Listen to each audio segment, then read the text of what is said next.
Which way should we move? So, all right, I know I'm live. So while I am live and it was singing and stuff, I want to let you know, check me out at twitter.com/lore reloaded, twitch.tv/lore reloaded. We have a lot of fun there playing games and all kinds of interesting things. Today we're going to be jumping into the Prime Directive because I am so tired of people not knowing what the Prime Directive is. What's going on, Polal?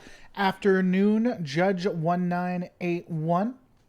It is beyond annoying that people, here's what gets me.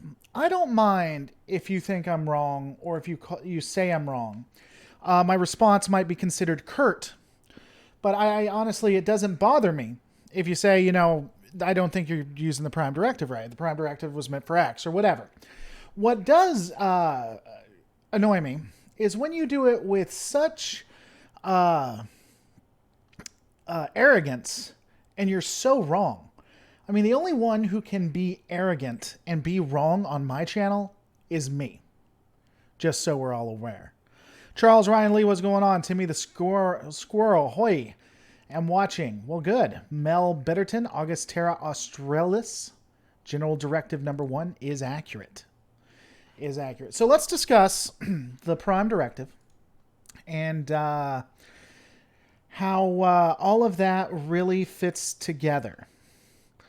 But I think really out of lunch has it. The Prime Directive is to conquer, subjugate, and enslave. Strokes beard. That is exactly what the Prime Directive is for. So we're going to break it down, go a little bit into it, just to give you some of the just wonderful feedback I've given. The Prime Directive only applies to pre-warp technology civilizations. Get your facts straight. No, it applies to anyone who is not a part of the Federation. Arguably, only Starfleet has to follow it. That's kind of hazy. Starfleet may be the only ones required to follow the Prime Directive. But by God, the Prime Directive has been used in civilizations that are pre-warp, post-warp, in the middle of warp, have everything to do with ships currently at warp. So let's kind of go through it. I also got Memory Alpha Memory Alpha is a wiki. And I like them. I even have them as a resource. I use them so much that I have it linked in my description. Now, what I'll do, because people trust Memory Alpha far, far too much, what I will do is I will go to Memory Alpha, see what they've done, watch the videos for myself, and then look at other resources if I need to. I do like Memory Alpha. I think it's a resource you can use, but they aren't the be-all, end-all. We need to look at what the Prime Directive itself was originally intended for, right? The Prime Directive was basically the idea that, in theory, when humans or when Starfleet or the Federation attempt to engage a species, whether it's for a good reason or a bad reason, it will generally end up negatively impacting, if not both sides, at least the sides you're interacting with. Pragmatically, it's meant to keep people away from species so that they don't cause issues. The main directive of it, the General Order number 1, is the Non-Interference Directive. Now, that generally and most notably applies to civilizations that aren't aware of other species around them. Episodes in the original series and the Next Generation have primarily focused on species that don't have warp drive. But the way Starfleet General Order number 1 is put, the way that it is phrased, in theory, you could have a warp-capable species that, for whatever reason, is unaware of the world outside of them, and Starfleet General Order number 1 would be as applicable to them as it is to a species that is in the Stone Age. I will be the first to... Now, the frustration is, and I get it. The frustration to a lot of this is the fact that it's wildly inconsistent. Just depending on what episode and what series the Prime Directive changes. So, you can get confused to a degree. That said, while it can be wildly inconsistent, they do, in every one of the series, have multiple episodes that say specifically that General Order Number 1, the Prime Directive, is not just for non-warp societies. Andrew Maddox helping out the channel. The Klingon Civil War was post-warp society, where they used the non-interference. Yeah, it was internal affairs. Vile Mike, we have never actually seen what the Prime Directive is, right? We know part is about interfering with pre-warp cultures, and part is about interfering with other non-Federation governments. We've seen they actually do have specific orders that we've given, and the non-interference directive has been expanded on quite a bit. But again, Prime Directive specifically is about not interfering with a species or other culture if it impacts their internal affairs or impacts them negatively. So, there's a song, I'm on the fence. It's called Explorers. It was done by the Vandar. And I may play it because I think it's excellent because it really puts down what the Prime Directive is and what the Prime Directive is meant for. But ultimately, it comes down to, will the impact of what Starfleet is doing, will it negatively impact them? So that's why they didn't do it in the Klingon Civil War. When you look at Voyager, the Prime Directive was used all the time when it came to the technologies. The only reason not to trade your technology is because it would have a negative, because of the fear that it would have a negative impact on that society or that culture. Would it be fair to say the civilian part of the government would have came up with the Prime Directive? I think the Prime Directive most likely did come up through the civilian government. We know, and don't ask me what episode, but I believe it was in the original series. We know the Prime Directive originated because either human specifically or Starfleet overall interfered in the internal affairs of another race, meaning goodwill, and then started a horrific war, at which time the Prime Directive came into it because, again, they don't want to do that, right? So I have the Prime Directive up. We can talk about it for a little bit. It's just so... I don't understand why people get so uppity about it when it's just not as,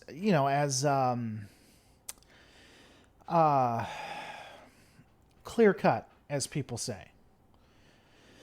So this is how Memory Alpha put it. And I like the way Memory Alpha put it.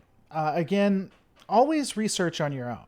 But the Prime Directive, also known as Starfleet General Order Number 1, or the Non-Interference Directive, was the embodiment of one of Starfleet's most important ethical principles: non-interference with other cultures and civilizations. At its core was the philosophical concept that covered personnel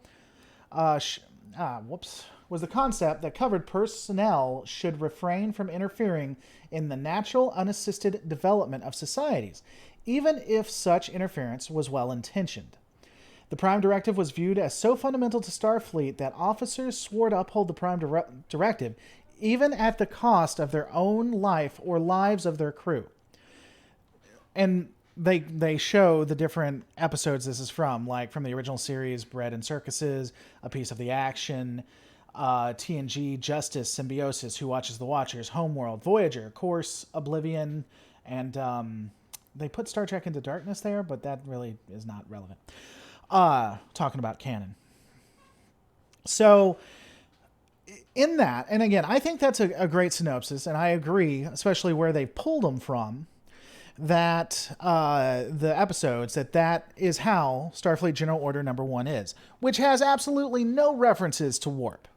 What it is about is, and if you disagree with me, let me know, but what it is about ensuring that what you do to the society does not negatively impact them to a point that would harm the society itself, even if you're doing it for your benefit. Now, there are levels. I would agree that there are levels.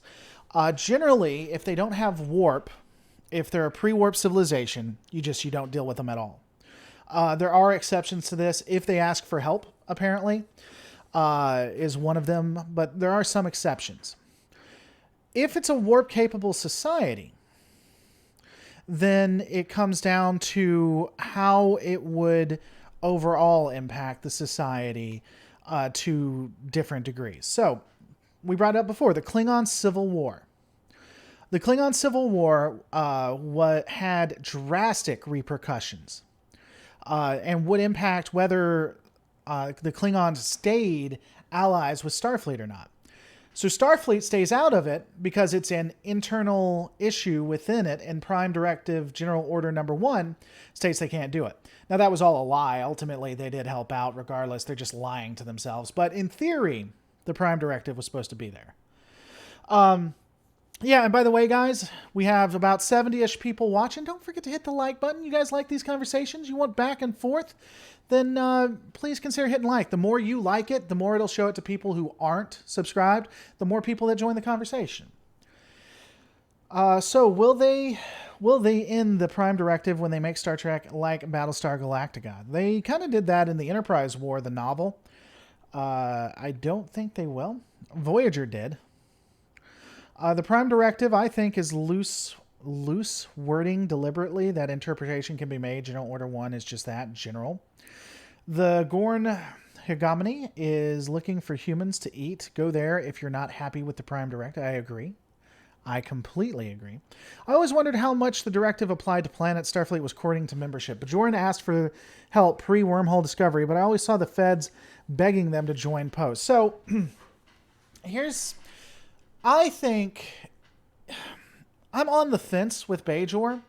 In theory, Bajor is a walking Prime Directive General Order Number 1 violation on a couple of fronts. First off, Bajor was we will say, protectorate of the Cardassian Empire. I don't think they were a union yet. So Bajor wanting to be free, in theory, is a internal issue for Cardassia. Bajor also, as far as we can see, had no warp-capable ships. They had ships that may have accidentally been able to go to warp, but from what we can see, none of their ships actually had warp capability. All Bajoran ships that we saw were impulse only, unless modified from other governments. So, no warp capability. Technically an internal issue with Cardassia. Now, here's the thing with that, though, that I think kind of gets around it. It's still wrong. But here's how we could justify why they did what they did. What's up, Alan M. Jelly? In theory, at the time when Deep Space Nine occurred, Starfleet was pretty rough off. It had been a couple of years. It had been at 1 year, I believe, since Wolf 359. They signed an armistice with the Cardassians. The Romulans were starting to make themselves an issue. Starfleet was a part of their pacifistic era, had enjoyed being top dog and had become apathetic. Rick's Mace TV News, welcome. Glad you enjoy the stuff. We're always open to conversation. But Bajor Starfleet had become apathetic and was starting to crumble on all sides. And so at that point, they were wanting to get as many different planets as they could in to bolster their ranks. Now, this actually wasn't my theory. I heard Lore Runner discuss this, and I forget which episode he did, but he discussed it in one of the TNG breakdowns. So, Orataka Tinga, Bajor was formerly an advanced society that had colonies, but the Cardassians destroyed almost every trace of that. I'm not saying they didn't. What I'm saying is they were in space before humans or most civilizations that had warp were in space. We know that. Cisco talks about that, as does Picard. That said, they never say that they had warp. And you can have colonies that without warp. In theory, in the real world, we could establish a colony and not have warp capability. Bajor, if they hadn't have been found by the Cardassians and subjugated, would probably be one of the most powerful empires or governments in the Alpha Quadrant.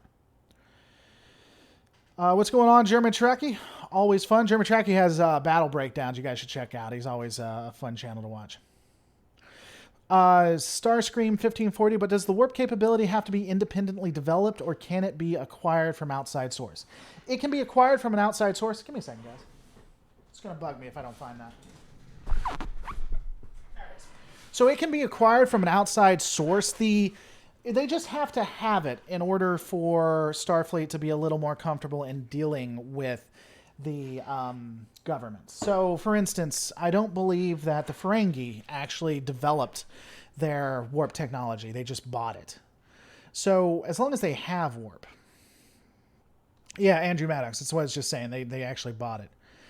The Prime Directive seems like a Federation policy imposed on Starfleet by civilian control. I'd agree with that, Charlie. That's what I said. Now, that's a little iffy. We don't know that. We know Starfleet has to follow it. We don't have any indication one way or the other if civilians were required to. And in fact, we do see civilians interacting with other cultures that weren't warp capable. But again, it's never really said. But how long did the occupation actually last? I'm honestly not sure. I'd have to look that up. Starscream 1540, the Bajorans have warp from the Cardassians. Well, do they? See, that's the question, Starscream. It's not a hill that I'm completely it's not something that I'm completely sold on. In theory, the Cardassians could have pulled out and took all their warp technology with them. But, I mean, you could argue that warp technology was stolen from the Cardassians, and thus the Bajorans would have it. We don't know. Every ship we've ever seen that came from Bajor was not warp capable. We know that for sure. But beyond that, we don't know. Maybe they did have warp capabilities. Maybe they took it from Cardassia. I mean, even if we remove that piece, I still think that it falls under General Order Number 1, because I do think that was a internal affairs. And people get this wrong. Just because I think that it breaks the Prime Directive doesn't mean I don't think they shouldn't have done it. I have a series. I looked at the Prime Directive from 3 different ways. I looked at it from the religious ideology that we see in TNG, and then I looked at it pragmatically, the way we see it in the original series and DS9 to a degree. I honestly think the Prime Directive should be looked at more pragmatically than anything else. That the Prime Directive is basically like in actual militaries where disobeying a superior officer. Like, if you do that and you're wrong, you're going to spend most of the rest of your life, or as long as is required, in a jail cell, if not worse. And the Prime Directive, I think, is like that, or should be like that at least. Judge 1981, I discussed that. So Judge 1981, Bajorans did invent a solar sailing ship, and they gave a date when that happened. Sure, and I discussed that. They created a ship that accidentally went to warp. Not that was intended to go to warp. Just because you create a ship that can accidentally go to warp, and it happened one or two times, doesn't mean, and even we discussed the Prime Directive. I read Memory Alpha's interpretation of it. It doesn't mean that they now have warp. It means they accidentally did it, right? If I go into the gun range or someone comes at me and I do a headshot, a perfect headshot, that doesn't mean I am a ace person with a gun. It just means that I did it once. If the Federation hadn't taken up at DS9, they still could have gotten warp technology from the Maquis. Sure. So let's discuss the Prime Directive. And again, we're going to look at it from the interpretation of Memory Alpha. As I stated before, Memory Alpha itself is a wiki, and it's an opinion. A lot of people like to think Memory Alpha is like the end-all be-all. I love Memory Alpha. I use the heck out of it, but it's not the end-all be-all. You have to think for yourself.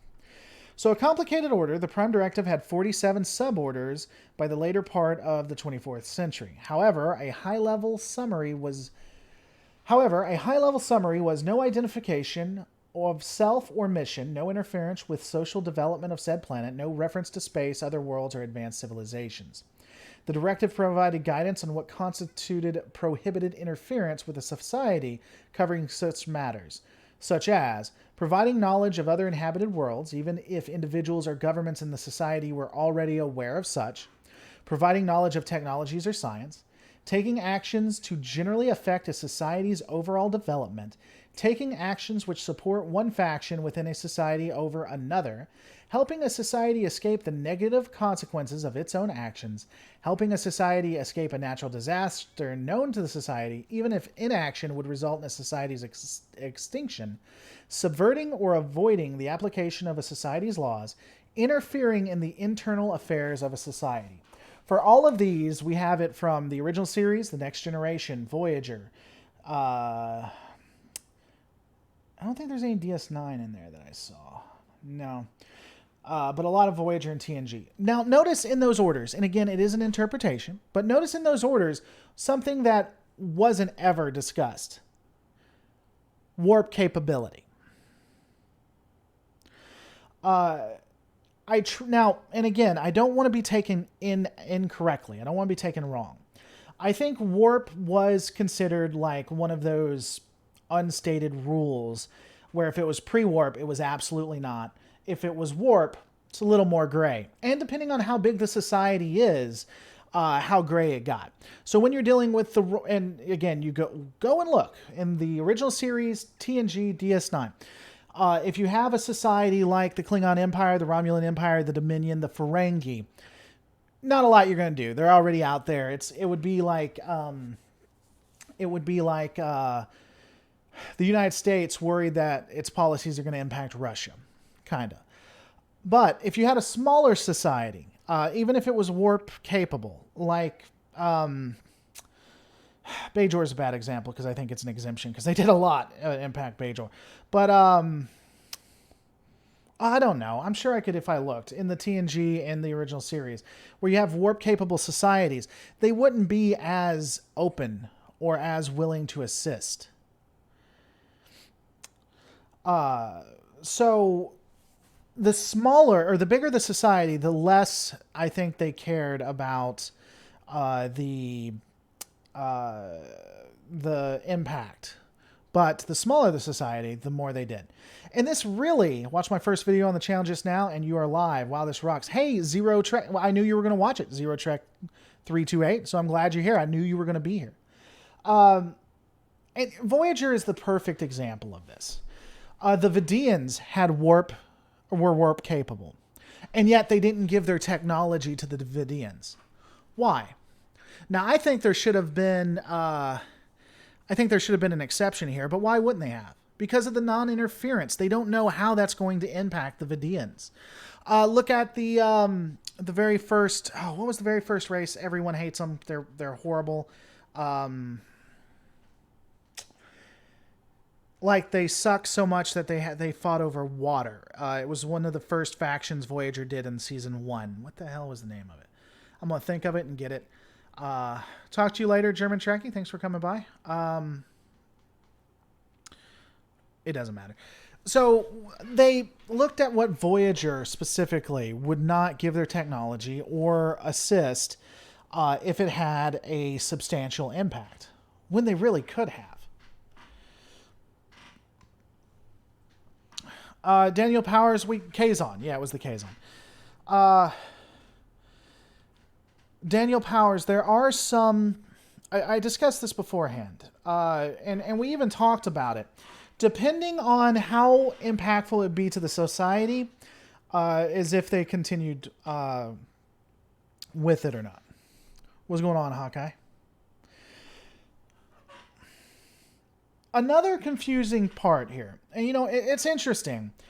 Because I started this whole thing out. I don't really, if someone disagrees or they think it's a pre-warp society, depending on how you interact with me is if it's going to annoy me or not. Simply disagreeing with me doesn't annoy me, but calling me an idiot or doing it arrogant when you're wrong does. The Prime Directive itself. Where was I going with that? Because I can, to a degree, understand why people would be confused about the Prime Directive. There are a few episodes that make it seem where it's only pre-warp. Also, and I don't know that if this was done on purpose or not, but the Prime Directive seems largely based on how Vulcan policy was before the formation of the Federation. Vulcan policy was a little bit different. Vulcan policy was, if you attained warp drive, then at that point, there could be complete interaction and you could be opened up to the world. That's what happened on the United Earth. There wasn't United Earth at that point. When they attained warp drive, Vulcans came down and the United Earth was formed. That said, the Vulcans also did hold back on technology from the humans attaining more information. But Vulcan policy is not consistent with the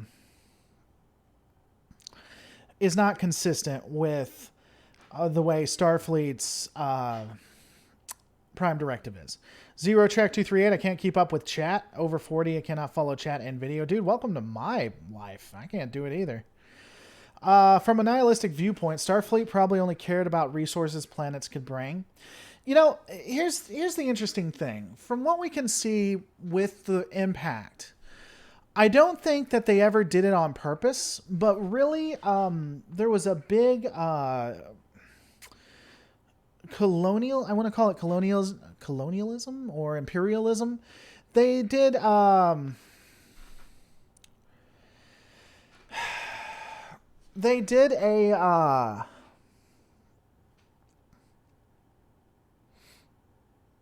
I read someone's comment and then I forgot where I was going. Oh, Starfleet would be very imperialistic. They would come by, they would show all the advantages they had. I mean, who wouldn't want a holodeck and a replicator? And then all of a sudden everybody wants to join Starfleet. I don't think they did that on purpose, but I do think that's the way it happened. To address the comment that came up, so if we say things that annoy Lore, he will get annoyed. So if we say thing that annoy Lore, he will get annoyed. What kind of garbage logic is this, you idiot? Well, first off, I don't know what your grammar teacher did to you in the 6th grade that made you not listen to him, but I do think you may need therapy for that. And, you know, Dave Gorman, I completely get it that you don't understand what it is to have a successful YouTube career or be acknowledged. But if that ever happens, then maybe your tune will change. By the way, Dave Gorman said JK, and I'm just kidding back with you, buddy. I'm just joking because I'm not successful at all. At all. Didn't the Maquis hate that directive? The Maquis didn't listen to that directive at all. I am joking, Dave Gorman. Don't take it personally. By the way, if you're new here and you just joined the channel, we like to give each other back and forth. So it's all joking. We're all just having fun. Just got here and trying to annoy Lord. And so instead of building an actual empire, the feds practiced coca colonialism. Yes, they did. Starfleet, look at all our tech. By the way, you can't get it. I'm surprised there weren't more wars with that. Starfleet would show up with all these great things and then be like, well, we can't help you out. Sorry, we could stop disease with our medical technology like that, but we're not going to. But yeah, the reason why I did this entire live stream was more because a lot of people were just saying, you know, it only involves pre-warp societies. That's simply not true. It was, and I think I think I would agree that it is completely done. It was vague. It's vague on purpose so that you can have a boogeyman, but you can get around that when and if you needed it, from a writing perspective. But ultimately, the attempt was, regardless of who it is, regardless of who's there, or what they can do or what they know, you can't do anything that would negatively impact them. Judge 1981, how about this question to everyone? What is the right way? As I said, I've discussed this. I have a couple of very old videos discussing the Prime Directive. And honestly, my opinion is that the original series, when it came to the Prime Directive, generally, they looked at it pragmatically. TNG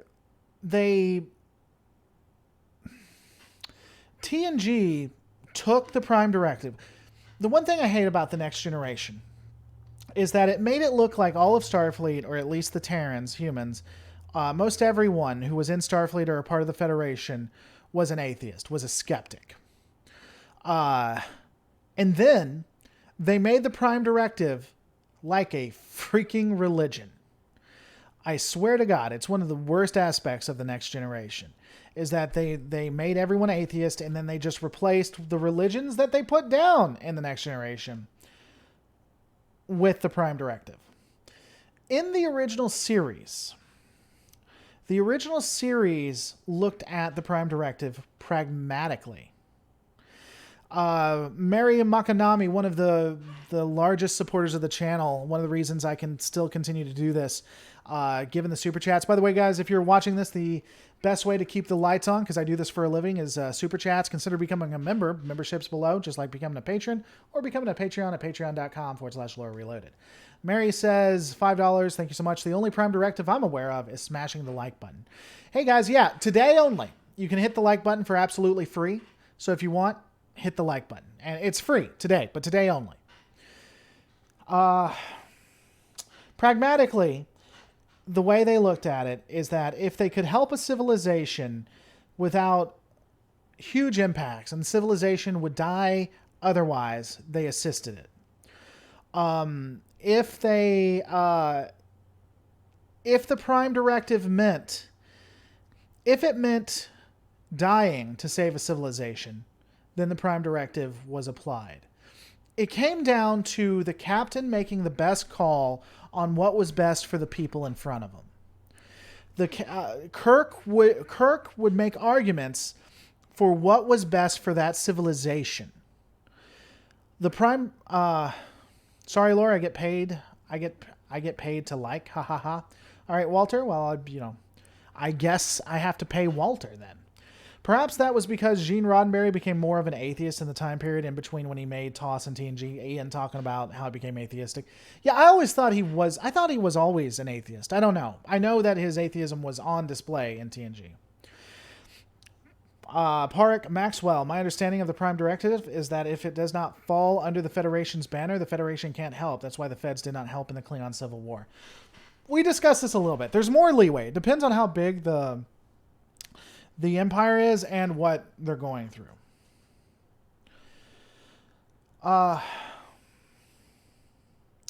Charles Ryan Lee. So Charles Ryan Lee is talking about who watches the Watchers. Picard was willing to die to prove that he was not a god for the Proto-Vulcans. Picard really pulled a Jesus on that one, where he said that he would die, but then got beamed up and got healed. Just like Jesus did. Died for 3 days. A day and a half, really. And then came back.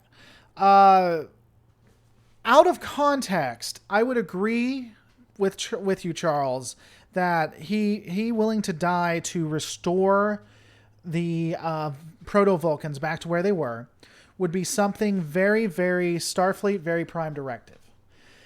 I don't like that episode because I don't think that he was consistent or did the Prime Directive appropriately then. But I really don't like that episode either. That episode is the quintessential anti-religion episode.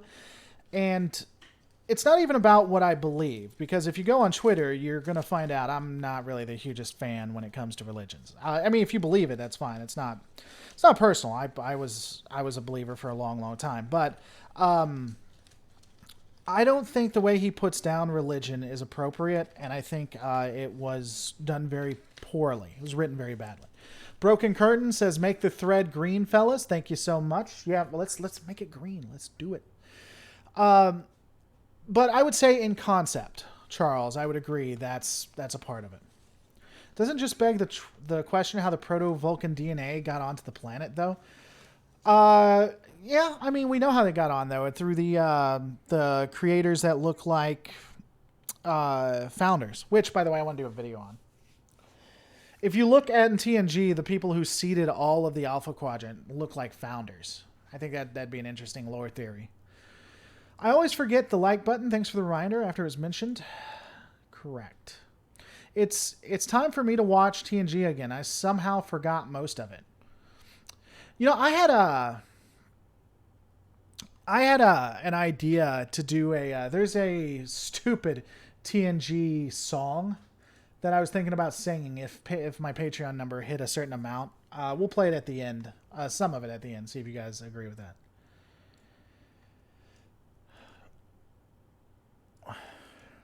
Charles Reiner, oh yeah, I personally believe those progenitors became the founders. It would be interesting to see if the progenitors actually became the founders because they look so much alike. Laura Loda, I just rewatched the DS9 Return to Grace and just realized how much Starfleet was a jerk to the Cardassians and how garbage the Cardassians were technologically.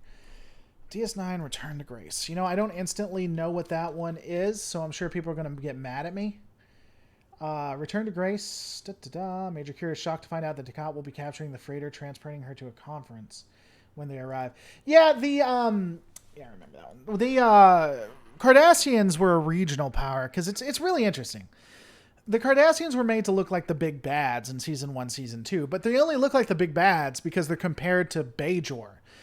Cardassia was always a regional power and could always get the ever-living hell beat out of it. In the Next Generation, you could see ships not designed for combat, just beating the ever-living hell out of Cardassian warships. Even with shields down. And then it makes the Cardassian wars just look stupid. It makes Starfleet look so inept. Cardassian tech was terrible, except those weapons and platforms. Those were the bomb with a predictable weakness. Yeah, I wonder if the platforms weren't designed with Dominion help. But you're right, I agree. I can't say no to you, Charles. I just can't. Halo Reloaded, I would declare a civil war against the Federation for being pacifistic, atheist, and being a socialist government, including Prime Directive and families in Star Trek. Okay. You could definitely try it. I don't know why you'd go against them for being atheistic, but there are other things in that I would agree are negative and would need to change. Yosef Bedrik, first, hi. Then, Who Watches the Watchers has way more backlash from US-based channels than the European ones, but religion in general is treated inconsistently in Trek generally. Yosef Petrick, I would say it's treated inconsistently up until Who Watches the Watchers, and then is pretty consistent with a few inconsistencies here and there. I think that the original series and Enterprise are the original series is completely inconsistent with the Next Generation, unless you explain that they lost religion since the original series. Who Watches the Watchers has way more backlash from US-based channels than European ones. Who Watches the Watchers was a horrific. US-based channels generally are about, I'm about to make a lot of people mad. This channel's about transparency. It's about being honest. So I'm gonna level with you. This is why I think that is so. US-based channels actually have positive rights when it comes to freedom of speech, and we can say generally almost anything that isn't a call to action. And so when we see people who are putting down or attempt to quash or quell people's rights to speech or what people believe, we generally take a very dim view of that. Which is why I would theorize that U.S. channels are more against the quashing of ideology or freedom of thought than perhaps our European counterparts. People are going to get really upset about that, but that's what I honest to God believe. Carbon Cry says, you and Lore Runner should have a lore battle for the use of lore in your names. I think Lore Runner had his thing first, but why can't we both? I'd love to have Lore Runner on my channel or to do something with lore. He doesn't seem open to that. He likes my channel. I mean, we're in good terms. We talk on Twitter and stuff. I actually need to send him an email asking him some questions because I love how he does. So it's not bad or anything.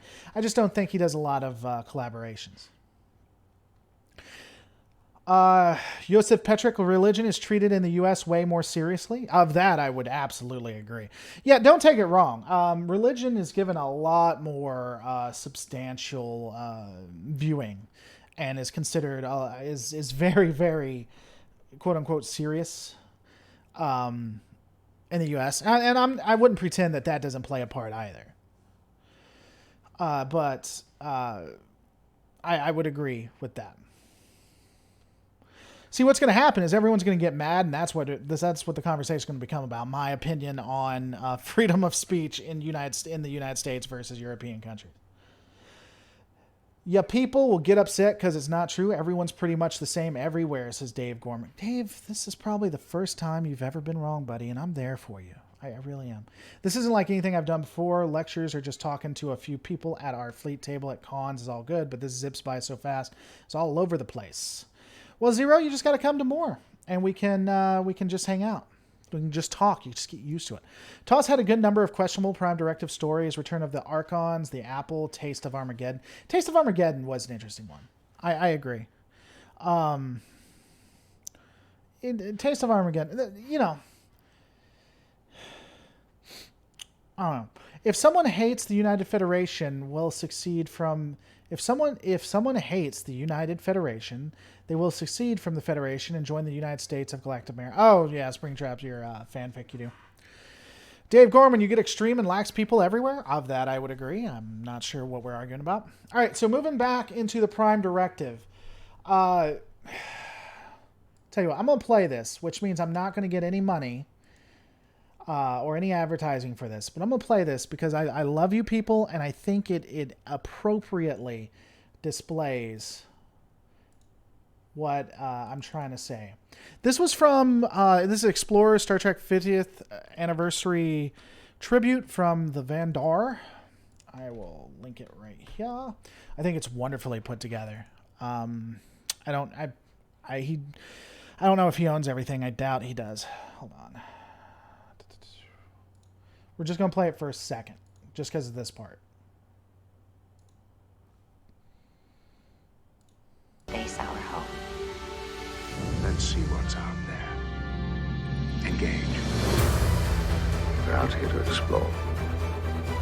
To make contact with other life forms. Establish peaceful relations, but not to interfere. And absolutely not to destroy. And that is why I am here. Not to conquer you with weapons or with ideas, but to coexist and learn. Dr. McCoy is right. So that put together some of the best parts, I think, of what I was trying to say. So when you look at it, and I think he says it so well, the Federation is to come there not to change your way of life, not to even change your way of thinking, but to learn what they're trying to say. And Picard put it best too when he said, and to never do any harm. And I don't think it was based on. It doesn't matter if they're warp capable or not. It just matters to the impact that it would have on them, right? JJMFDL, another person who really supports the channel, really appreciate it. What if the Prime Directive is most strictly enforced when dealing with pre-warp civs? That has always been my view, because if it's not that way, then the UFP should not have diplomatic relations with anyone, Klingons, Romulans, etc. Well, JJMFDL, I don't know how long you've been watching. We actually discussed that to a degree, and I agree with you. Basically, it comes down to the Prime Directive is based on the size of who you're interacting with. So when you look in TNG, when you look into any of them, the Klingon Empire, the Romulans, the Dominion, there's not a lot you can do necessarily to impact them that is, obvious, right? But when you look at the Bajorans, or you look at, I'm sure there are tons of other smaller societies that they've interacted with, they're more careful with that, because the smaller you are, or the less you know about the universe, the more impact or sway they can have on you. And I would agree, but there are still limits, because if you look at the Klingon Civil War, that had drastic implications. If they helped one side or the other, it could mean the Federation Klingon alliance, the disintegration of the Khitomer Accords. But the Prime Directive, non-interference, still said they wouldn't do it. That was a step too far. Now, as I said beforehand, it was all a lie. They did it in the background, right? They really did interfere, regardless of what they like to think. But that, I think, was a part of it, right?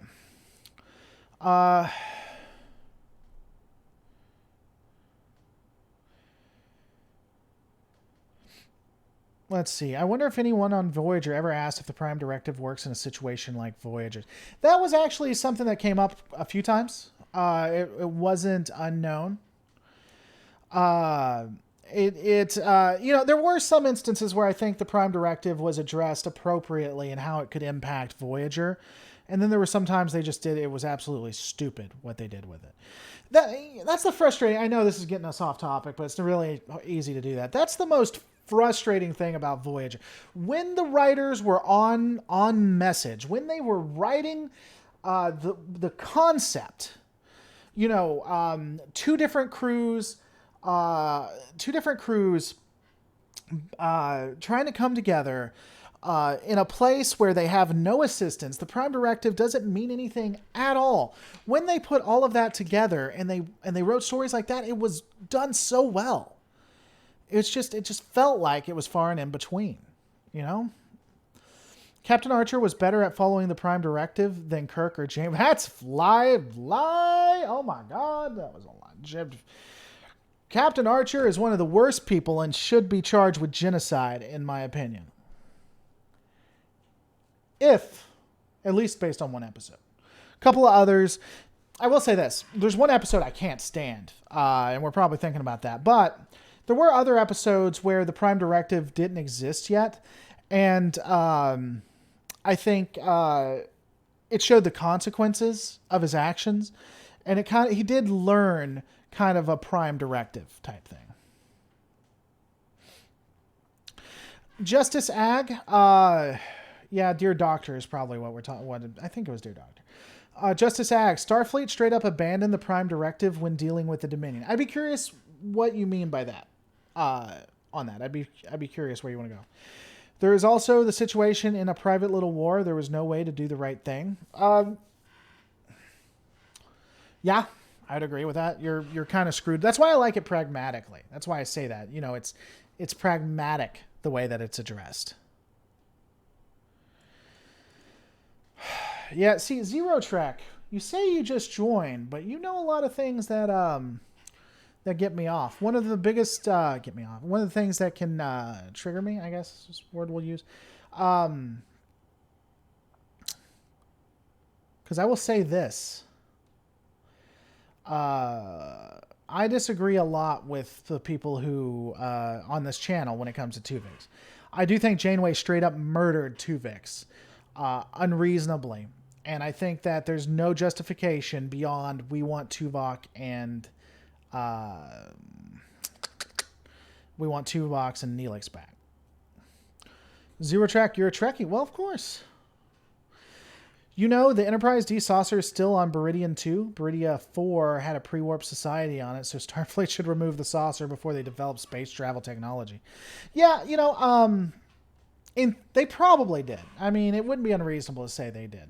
The Omega Directive was a super B example of heights Voyager writing could reach if they accepted their situation and tried to cling to their principles. Sure.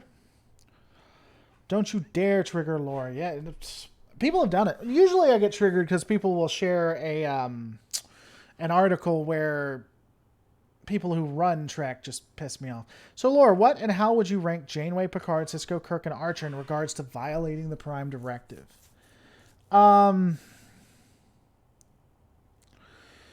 What and how would you rank Janeway, Picard, Sisko, Kirk, and Archer? I think Janeway and Archer are probably exempt because they were in situations that you couldn't possibly expect them to follow the Prime Directive. It didn't exist in Archer's time. Janeway was in a place that I really feel like it's unfair. Picard, Sisko, and Kirk. I'd probably put it Picard. I probably would go Kirk, Sisko, Picard, or Sisko, Kirk, Picard. Probably Kirk, Sisko, Picard, though. Picard, unfortunately, the way he looks at the Prime Directive is religious. And I cannot. Not because it's religious, but because it's the bad religious, where he follows it regardless and will just let people die. But saying Tuvix wasn't ship and crew that Janeway has to protect is like saying Hitler wasn't wrong for killing... What the fuck? But saying Tuvix wasn't ship and crew that Janeway has to protect... Can you rephrase that, Marinator? Because I don't understand that. The Prime Directive is supposed to be a large mesh sieve, limiting who can be interacted with, using tech and existing relations to the criteria for what gets weeded out. Yeah, maybe. I wonder why no Romulan ever created their own Nemesis class. Probably because that would break the canon, most likely, if I had to guess. Don't know about the Prime Directive, but I know Kirk did a lot of violating. They all did a lot of violating. I think it was like, if you count them all together. I don't know. Michael Lindsay with the question mark. Guys, I have... The chat rate is about 10 comments in a minute or a half a minute. Oh, it's 12 now with 144 people watching. So if I confuse you, I need you to do more than just a question mark because I'm talking to a lot of people and I'm probably not going to know what you're talking about. Scotty as captain a few times is the height of pragmatism. I would agree with. I like Scotty as the captain. I think he was a great captain in the original series. The episodes. Someone asked this a long time ago. The animated series is considered canon now. Someone was arguing Janeway wasn't murdering Tuvix because he wasn't ship and crew. She had to protect. It is her job to protect everyone that is on her ship. It is her job to not... That is the most... All right, so let's look at the Vidians then, shall we? She would not kill the Vidians to get back the tissue to restore Neelix. But yet, it's not murder for killing Tuvix because she has to bring the other people back. Hell, let's just say that she was justified in bringing the other two people back, Tuvok and Neelix. It's still murder, just because she can murder people that aren't a part of her ship. I mean, you guys know that, right? She actually did murder people that weren't a part of her ship. She murdered entire timelines. She destroyed entire bloodlines. Kids and children don't exist because of Janeway. Just so we know. The Tuvix situation is made ridiculous by the Will Riker, Tom Riker situation. Yeah, I mean, the Tuvix thing is not consistent. There were ways around that where everyone could have lived, if you really break it down. Justice Ag, going back to the Dominion, they violated their space when specifically told not to. They did trade with their partners against their will. They tried to relieve them of their citizen soldiers. Yeah, they did a lot against the Dominion that broke the Prime Directive. I agree. You won me over. The Immortal Super Being, love your videos. Can't wait for the next lore video. Next one should be out Monday, finishing the Year of Hell. Mislav Portnov caught me live. Thumbs up like a murder hobo. That is exactly how I do it. I didn't say it wasn't murder. It was. I'm saying technically Tuvix himself isn't a crew member, so he is, I don't know, like how he will treat AI one day. Okay, Zero Track, if that's where you're going. So Zero Track, I don't think it's inconsistent. I think that her killing Tuvix or destroying Tuvix is inconsistent with how she's treated things like this in the past. Like with the Vidians. She wasn't going to kill someone to get the lungs. She chose, when attacked, even if it resulted in the death of some of her crew, she would still let the other party live. There are multiple instances of that. So I don't think that stands up to what we've seen before. I think it is inconsistent. The only reason to bring Tuvix and Neelix back is because they wanted Tuvix and Neelix. Uh, you know, Zero Trex hates they brought Tuvix up. Everybody loves talking Tuvix. I want the like button green. Who doesn't want the like button green? Who doesn't want the like button green, I ask? I think you could argue that Tuvok would give his life for a civilian. We've seen he's a Starfleet officer through and through. He has put himself in front to save civilians. He did it with 7 of 9. He did it with others. So the real question comes down to Neelix. Does Neelix, giving up Neelix's life? I feel the Doctor has a better argument over Tuvok than Janeway. She was saving her crew. Okay. Here's my problem with that, Sirstus. I'll talk to you later, Justice Sack. Thanks for coming by. Here's the problem with that, Sirstus. She became obsessed with saving her crew. And so you could see the natural progression from what happened with Tuvix to her destroying entire timelines, entire bloodlines. And yes, I understand we could just do an entire thing on it. We probably will. I mean, you know. So we, you know, we'll probably have one. So here's a question. If you had a chance to rewrite certain parts of the Prime Directive, which parts would you change and why? Or leave it as is? When it comes to the Prime Directive, the spirit of it and the way it's written, I would probably leave the way it is. The interpretation or the way it's looked at is what I would change. If I was an admiral and I ever heard Picard say, we should let an entire planet die because we don't know what's going to happen or how the future comes, or if I ever heard Janeway say that, I would slap them down so hard you wouldn't even know. I mean, it should be looked at pragmatically, and it should not be treated as if it was a religion or the Prime Directive or nature was a god.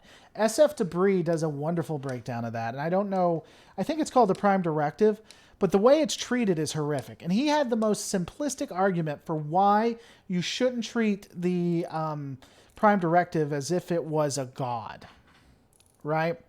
And his example was this.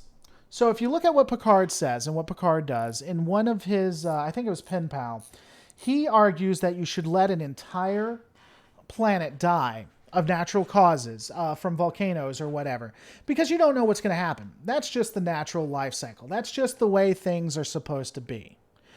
That is the most idiotic argument that has ever come. I think Picard is one of the smartest individuals, the proto-human, exactly what Gene thought. I think he is the perfect example of what humanity could be if we were to become the best of the best. But that was the most stupid thing I've ever heard him say. And just if you take it down to an absurd argument, let's say that a car is on fire and there is a baby inside of it. You don't save the baby in the burning car because this is how nature works. This is the way that it's supposed to happen. And get bonus points for explaining to the mother why that baby should die.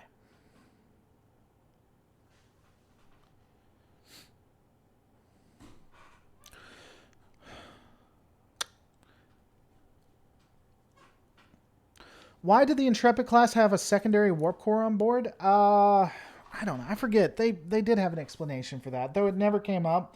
It may have been an inconsistency that they wrote out of it. I'd have to go back.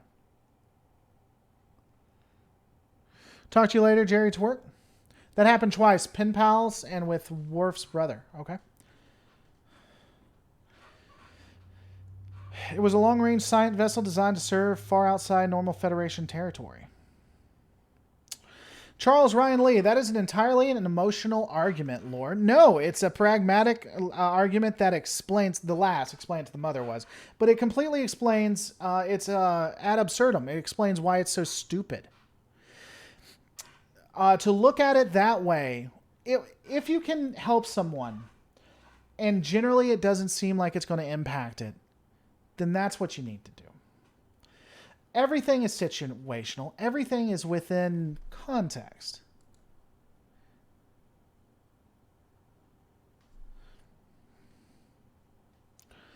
I wonder why the time agents never had a talk with Void. They did. We see the time agents multiple times. They weren't known as the time agents. They were, they called themselves something else, but it's basically the time agents. It's the same.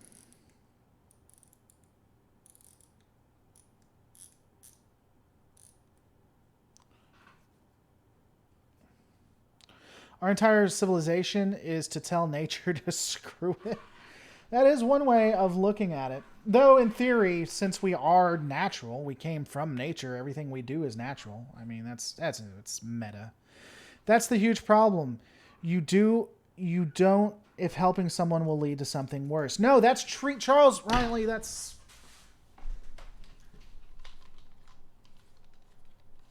All right. It's situational and it's contextual. I will agree with that. There are some arguments that we can go ahead and we can remove. So let's do that. First, war. If there's a war between two different empires, then obviously you don't do it because we don't know how that's going to interact and how it's going to impact it. I'm going to give you that one. And I think arguably sickness to a degree we can especially if there's other things going on, maybe. I think that one's more arguable, but let's push that aside. All right, Charles, I'm not going to read it right now because you're going to get me off track. I'm not going to read it just yet. I will address that though. In situations where you have a planet and the volcano is about to destroy them and nothing is gained and nothing is lost, and if it wasn't there, that civilization would continue to. Pragmatically, there's no reason not to help them. If you have a civilization that's flying through space, that has no idea they're flying through space, and the rock is going to destroy, the civilization if you don't change the way the rock's going. There's no reason. Kirk says it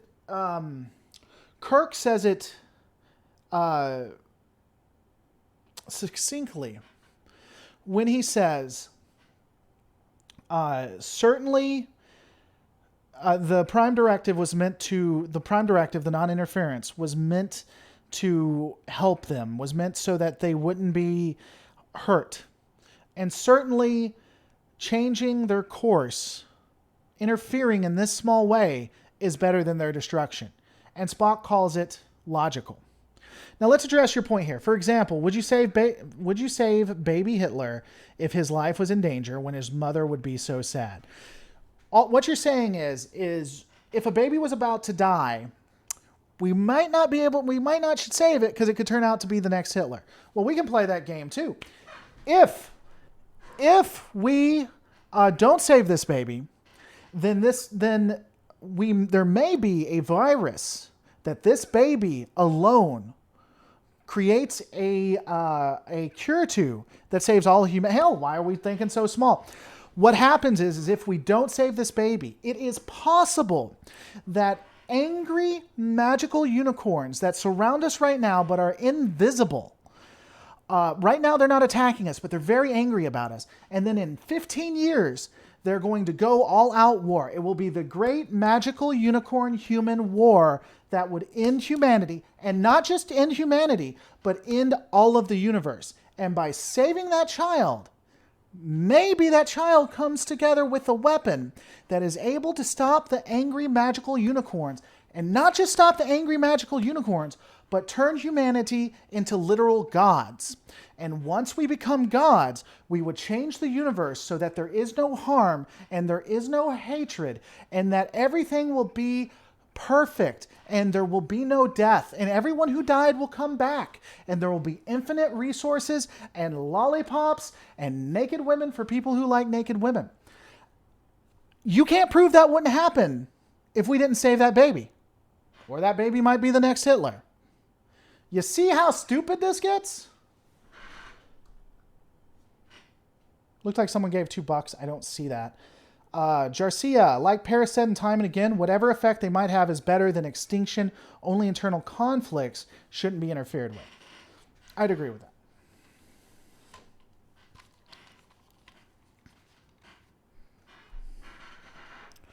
Unicorns don't go for total war. They undermine our cultures and adapt their. That's exactly. You know what? That completely under. I have been defeated.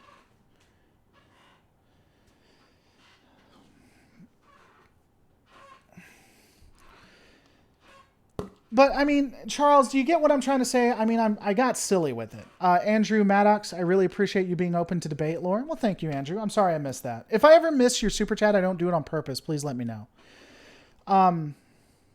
Without baby H, the USA would not land on the moon. Without baby Hitler, maybe, I guess. But I mean, Charles Rhineley, do you get what I'm saying here? You know, I like being sarcastic, but do you understand where we could go that back and forth? And I understand. My problem is I think that conversation to say we don't know what the society is going to do or become, we don't know the natural evolution, that makes nature like this entity, like this God, and I don't like that. You know? I don't know. Charles is a I don't know. Charles, hope you're still here, man. I'd be curious your rebuttal to that, you know? The Prime Directive is an ideal, and as every ideal, it develops extremes. And in situations, we have it to be reconsidered. Yeah. But I mean, and again, it goes back to the other thing we were talking about with, there are things that I would agree with, Charles, and people who are big on the non-interference. Is that, wars and even sicknesses. I think there's more of it could be more contextual than that, you know? Charles Ryan Lee, I understand your point. My point is that with the Prime Directive, you have to be cautious with each individual situation. Yeah, and Charles, maybe you were, I don't know if you were here or not for it, but the way I look at it,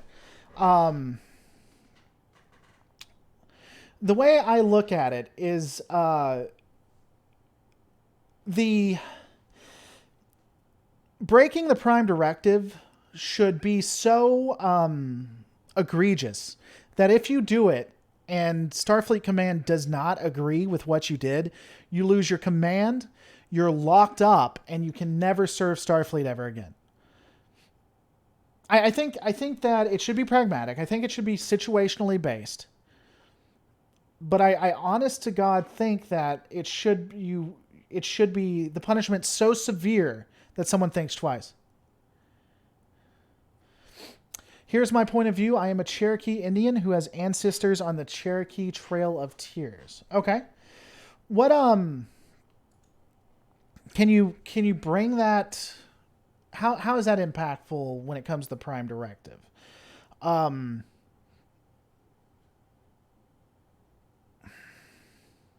don't know.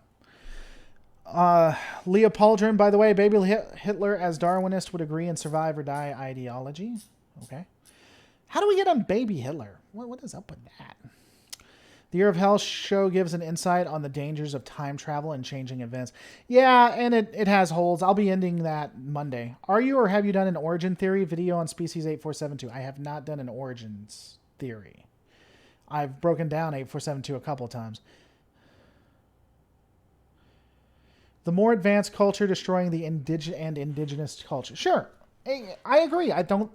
That's why the Prime Directive, that's the theory behind the Prime Directive. It is to protect the indigenous culture. I agree with that. I think where we disagree probably comes from saving them from extinction level events. Like we see what happens in TNG Pen Pals. Baby Hitler times unicorns equals insane way. I think we can all agree with that. All right, guys, I think we're going to be ending it. Thank you guys so much for watching. I appreciate this. The next one I do will probably be on Tuvix. I'm going to try to have another video out Monday. I will have another video out Monday. Lots going on in the background. I'll probably share at some point. Thanks so much for coming, Charles. Always a pleasure, good sir. Zero Tracks, welcome to the channel. Glad to have you, everybody. Missala, Victor, the Immortal Super Being, Orataka Tinga. Thank you guys so much. Don't forget to comment, rate, and subscribe, guys. I'm going to see you on the next Lore Reloaded.